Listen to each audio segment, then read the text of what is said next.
Durante 1914 a 1918 también los barcos disimulaban su presencia, pero algunos utilizaban el camuflaje para engañar al enemigo.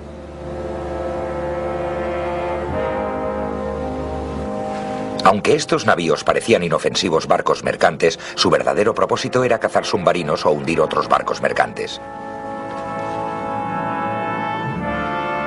La Primera Guerra Mundial fue el primer conflicto donde se utilizaron submarinos de forma generalizada. Los submarinos alemanes pronto dejaron sentir su presencia cuando un U-9 hundió 3 viejos cruceros británicos en cuestión de minutos en las primeras semanas de la guerra. Esto provocó una creciente preocupación por la amenaza que representaba para los barcos británicos que transportaban tropas y suministros hacia Francia. Los barcos de guerra no conseguían dar caza a los submarinos, así que en noviembre de 1914 se intentó utilizar otro método. Winston Churchill, primer lord del almirantazgo por aquel entonces, ordenó armar un pequeño vapor para atrapar a un submarino. A principios de 1915, la situación se hizo mucho más grave cuando los alemanes emprendieron una guerra sin restricciones con sus submarinos.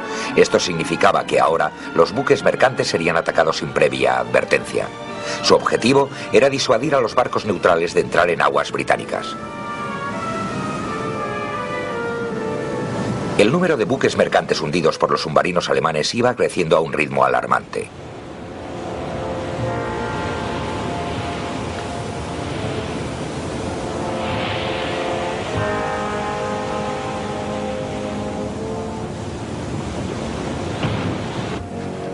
La respuesta británica fue preparar más barcos mercantes con armamento camuflado. Estos barcos eran conocidos como buques misteriosos o barcos Q, debido a que operaban desde el puerto irlandés de Kingston, actualmente Cobh, y vigilaban los accesos occidentales a Gran Bretaña.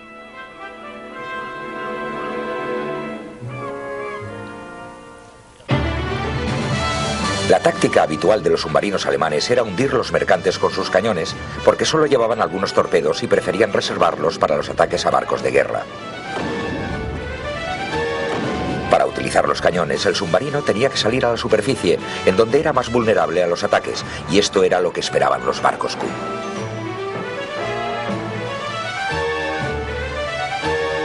La existencia de barcos Q fue mantenida en secreto casi hasta el fin de la guerra. Estaban tripulados por miembros de la Marina del Reino Unido, disfrazados de marinos mercantes.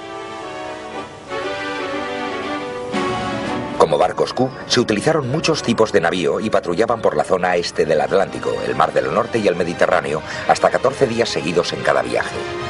Otros, que parecían inocentes pesqueros, actuaban como escolta de las flotas pesqueras, que desempeñaban un papel vital en el suministro de alimentos a Gran Bretaña.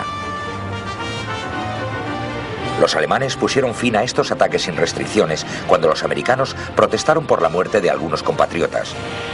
Pero la reanudaron en 1917 con mayor intensidad que antes, con lo que aumentó también el número de barcos hundidos.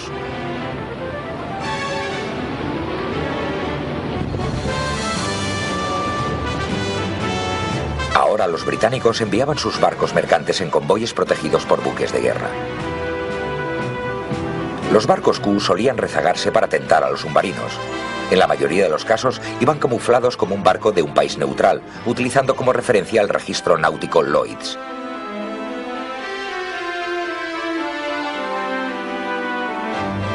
Una de sus tácticas era actuar en combinación con un submarino, al que literalmente remolcaban, con el que se comunicaban mediante una línea telefónica tendida entre ambas naves. A esta técnica se debieron los 2 primeros éxitos de los barcos Q en el verano de 1915. Cuando el barco divisaba un submarino en la superficie, avisaba al submarino que lo escoltaba, que lo destruía con torpedos.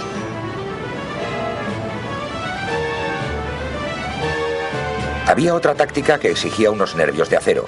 Consistía en navegar por una zona donde se sabía que operaban submarinos alemanes. Cuando se divisaba un submarino en la superficie, la tripulación fingía asustarse y parte de ella se embarcaba en los botes salvavidas. Una vez hecho esto, cuando el submarino estaba a su alcance, descubrían los cañones, izaban la enseña blanca para mostrar que era un barco de la Marina Británica y abrían fuego.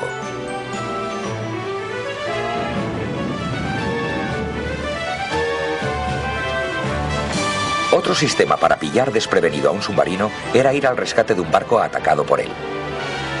Esto provocó uno de los incidentes más polémicos de la guerra. En él participó el barco Q Baralong y tuvo lugar en agosto de 1915 frente a la costa sudoeste de Irlanda.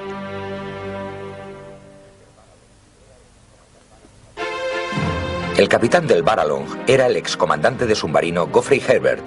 Herbert había oído por radio que el barco de vapor Nicosia estaba siendo amenazado por un submarino alemán. También sabía que un submarino había hundido el transatlántico Arabic el día anterior en la misma zona y rápidamente se dirigió hacia allí.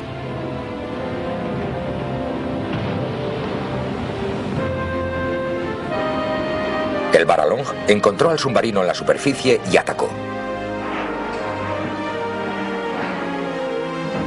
Parte de la tripulación del submarino se dirigió al Nicosia y lo abordaron. Herbert, a su vez, también envió a su grupo de abordaje que mató a los alemanes en la bodega. Acusado por los alemanes de crimen de guerra, alegó en su defensa que pensaba que iban a hundir el Nicosia. Durante 1916 los submarinos alemanes refinaron sus tácticas y empezaron a dar caza a los barcos Q, hundiendo a algunos de ellos.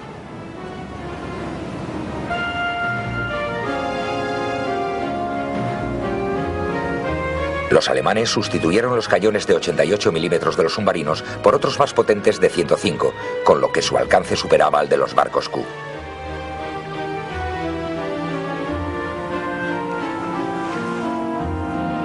Además, los submarinos alemanes empezaron a utilizar torpedos con mucha más frecuencia y se hicieron expertos en identificar los signos que revelaban la existencia de cañones disimulados en el casco y la superestructura de los barcos Q.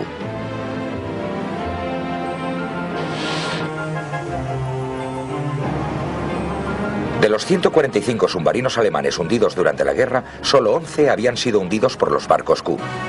Se decía también que las actividades de los barcos Q habían provocado que los submarinos alemanes adoptaran la política de disparar primero y preguntar después.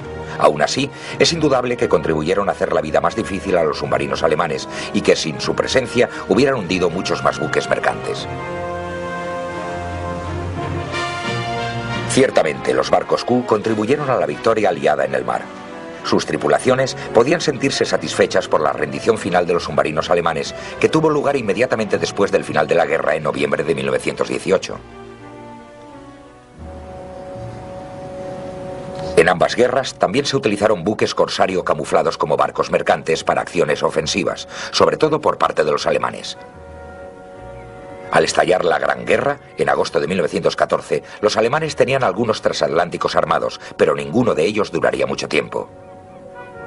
Después empezaron a emplear algunos cargueros transformados. El que resultó más eficaz fue el MUEV.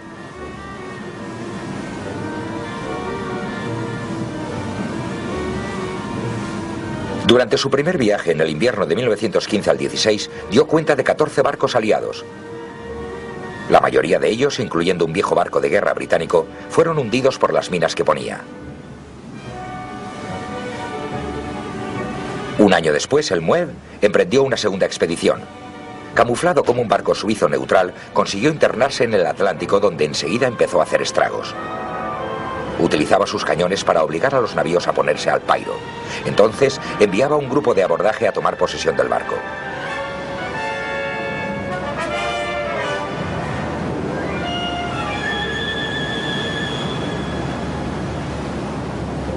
A veces los barcos eran hundidos y su tripulación era conducida a bordo del MUEV. Si la carga era útil, el navío era enviado a Alemania con la tripulación capturada.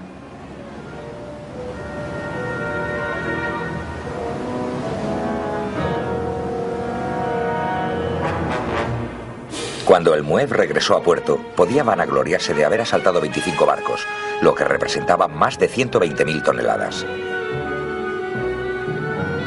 Posteriormente, la navegación en convoy frustró los propósitos de estos buques corsario, que tuvieron muy pocos éxitos más durante la Gran Guerra.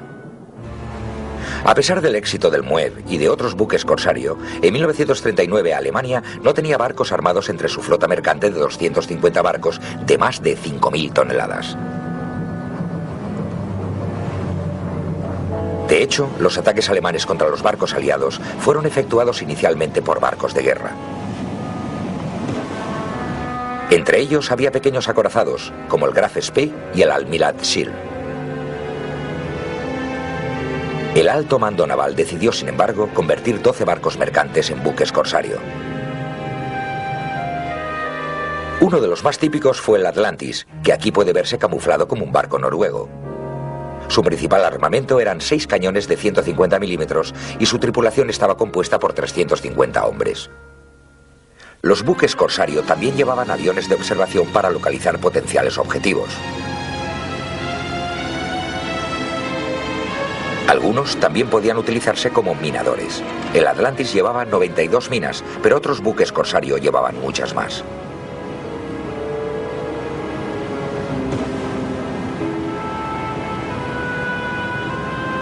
Los buques corsario empezaron a operar en la primavera de 1940.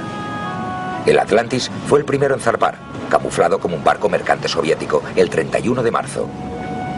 En medio de un mar encrespado, consiguió eludir los barcos de guerra británicos y llegar hasta su zona de operación en el Atlántico Sur, donde el 3 de mayo hundió a su primera víctima, un navío que iba de Durban, Sudáfrica, a Londres.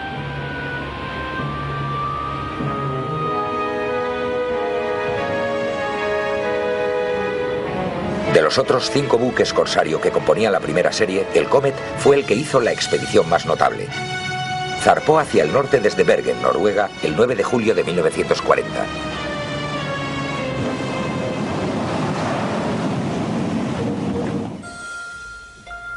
Pretendía llegar al Pacífico por el paso del Nordeste y el estrecho de Bering. Pero antes el Comet haría escala en Murmansk, donde se reuniría con un rompehielos soviético. Este le ayudaría a atravesar el paso del Nordeste, que aún estaba parcialmente helado.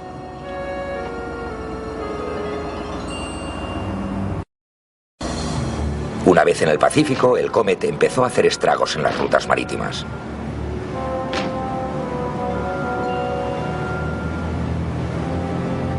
Un navío tras otro caían víctimas de sus cañones.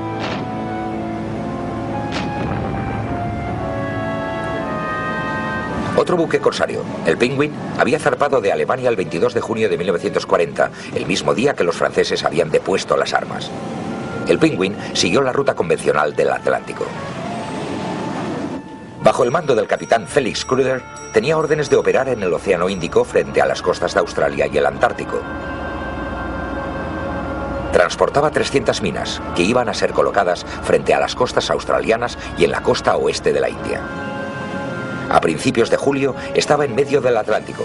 A pesar de saber que se trataba de una larga y peligrosa misión, la tripulación aún fue capaz de disfrutar celebrando el paso del Ecuador. Todos los que cruzan el Ecuador por primera vez tienen que someterse a una iniciación a manos del rey Neptuno.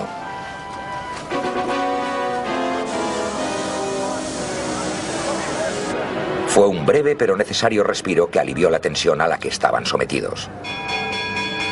El Penguin hizo su primer contacto frente a las costas de Isla Ascensión el 31 de julio, cuando se encontró con el navío británico Domingo de Larrinaga.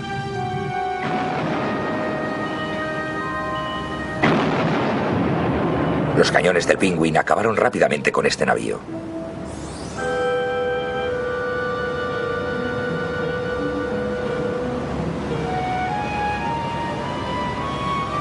La tripulación fue llevada a bordo del buque corsario.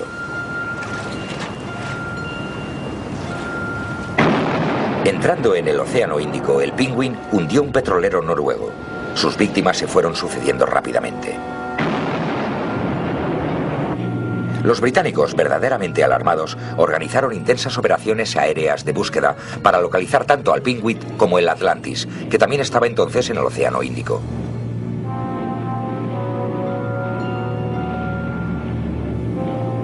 Pero los buques corsario no se dejaron intimidar.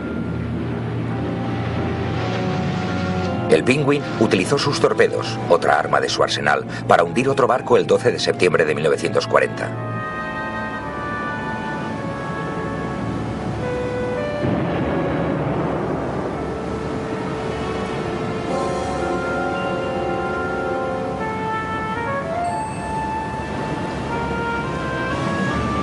Después se dirigió hacia Australia.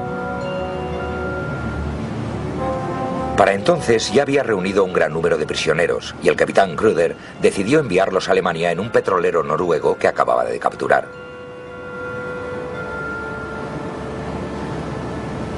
Después Cruther empezó a poner minas frente a la costa este de Australia, entre Newcastle y Sydney, y luego más hacia el sur, frente a las costas de Hobart, Tasmania.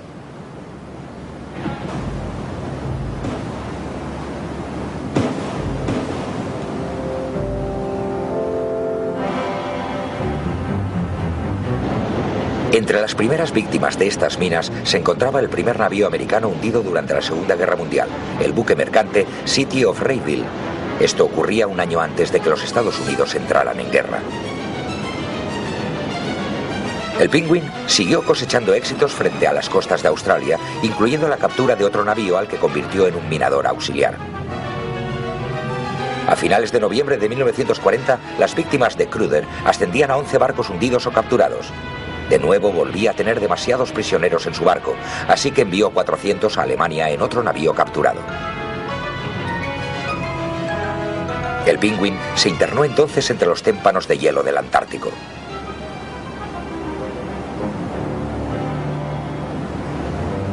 Su objetivo era la flota ballenera noruega que operaba en aquellas aguas.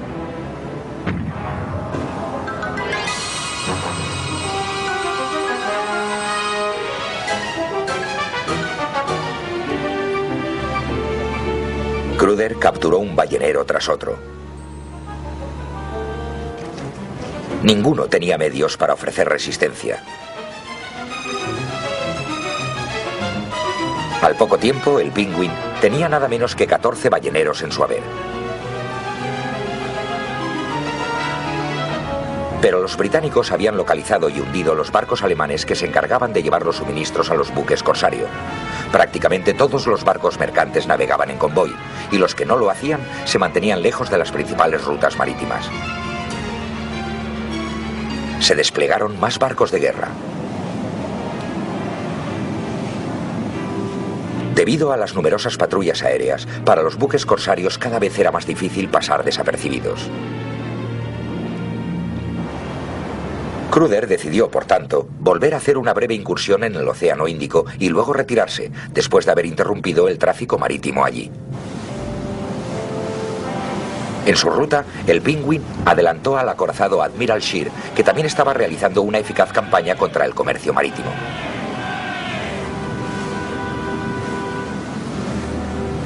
Entrando en el Océano Índico, el capitán Cruther hizo escala en una remota isla.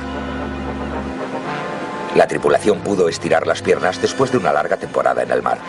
Pero lo más importante era reponer las reservas de agua fresca del Penguin, que estaban casi agotadas.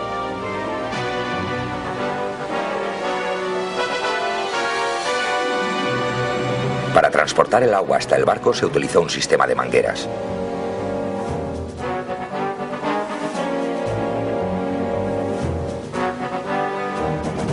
Una vez terminada la operación, el Penguin zarpó de nuevo. El 25 de abril de 1941, el Penguin localizó al Empire Light de 6.800 toneladas que hacía la ruta de Madrás, India a Durban. Una vez más, sus cañones dispararon y enviaron el barco al fondo del océano.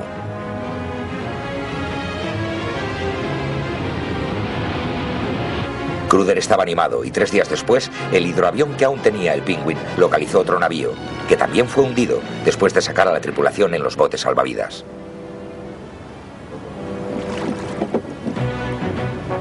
El 7 de mayo, el hidroavión divisó un petrolero cerca de la entrada del Golfo Pérsico. El Penguin lo atacó.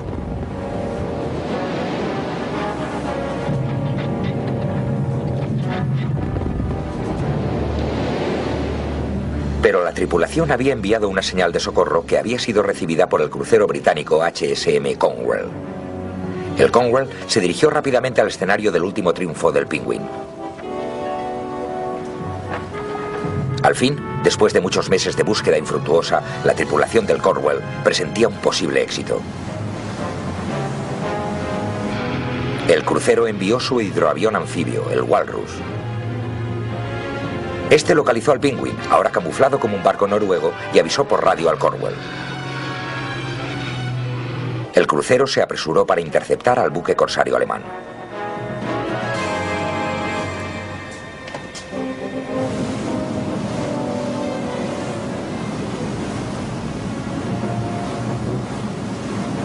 La llamada del Cornwall no tuvo una respuesta satisfactoria y Cruden supo que no podía escapar. Izó su bandera de guerra mostrando así su verdadera naturaleza. Se destaparon los cañones y el Penguin abrió fuego contra el crucero. El Cornwall respondió con sus cañones de 8 pulgadas. Los dos barcos se enzarzaron en la lucha.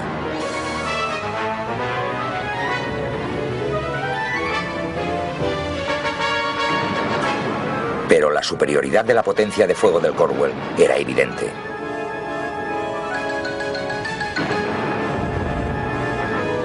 El Penguin estaba tocado, aunque continuaba luchando. Pero era inútil y cada vez recibía más impactos.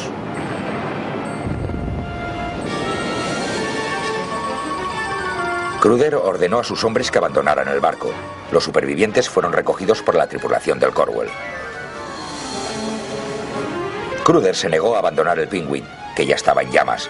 Mientras tanto, la operación de rescate continuaba.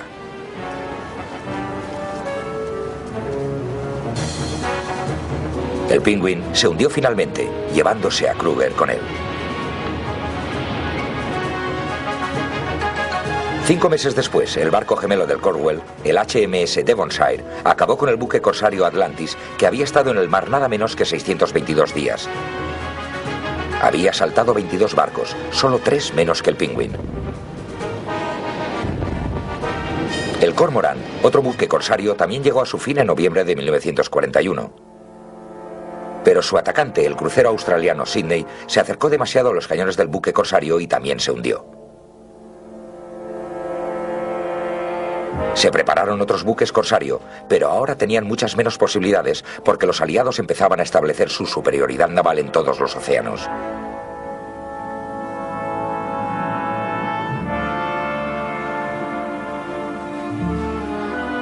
Los destructores británicos acabaron con el Comet en octubre de 1942, al comienzo de su segundo viaje.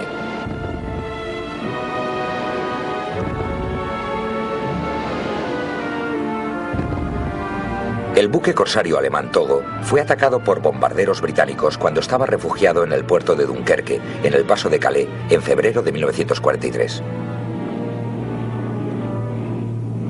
Fue alcanzado en ese ataque, pero consiguió regresar a Alemania. En los océanos Índico y Pacífico, los portaaviones representaban otra amenaza para los buques corsario.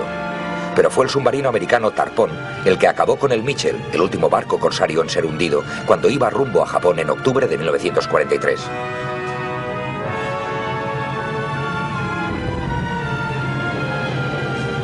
Así, uno a uno, todos los buques corsario alemanes fueron llegando a su fin, pero en 3 años habían hundido o capturado barcos que representaban un total de más de 500.000 de toneladas.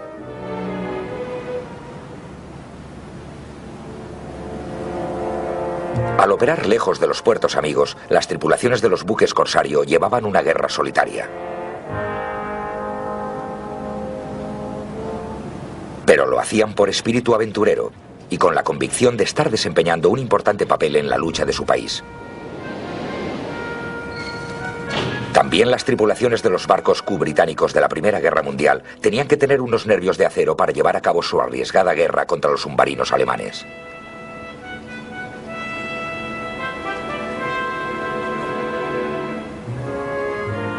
Ambos barcos eran auténticos lobos con la piel de cordero.